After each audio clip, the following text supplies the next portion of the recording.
بسم اللہ الرحمن الرحیم۔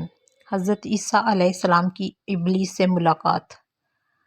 حضرت عیسیٰ علیہ السلام کی ملاقات ابلیس سے ہوئی۔ وہ 4 گدھوں کو ہانک رہا تھا۔ ان گدھوں پر سامان لدا ہوا تھا۔ حضرت عیسیٰ علیہ السلام نے ابلیس سے پوچھا، ان گدھوں پہ کیا ہے اور ان کو کیوں ہانک رہے ہو؟ ابلیس نے جواب میں کہا، تجارت کا سامان ان گدھوں پر لدا ہوا ہے اور خریدنے والوں کی تلاش کر رہا ہوں۔ حضرت عیسیٰ علیہ السلام نے اس کی بات سن کر پوچھا، پہلے گدھے پر کیا سامان ہے؟ ابلیس نے کہا، ظلم۔ حضرت عیسیٰ علیہ السلام نے پوچھا، اسے کون خریدے گا؟ ابلیس نے کہا، بادشاہ۔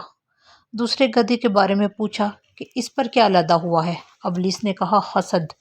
حضرت عیسیٰ علیہ السلام نے پوچھا، یہ کون خریدے گا؟ شیطان نے کہا، علماء۔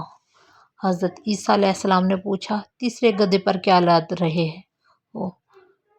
ابلیس نے کہا، خیانت۔ حضرت عیسیٰ علیہ السلام نے فرمایا، کون خریدے گا؟ شیطان نے کہا، تاجر۔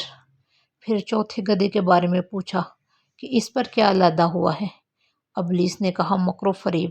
حضرت عیسیٰ علیہ السلام نے پوچھا، اسے کون خریدے گا؟ تو شیطان نے کہا، اسے عورتیں خریدے گی، یہ عورتوں کا سامان ہے۔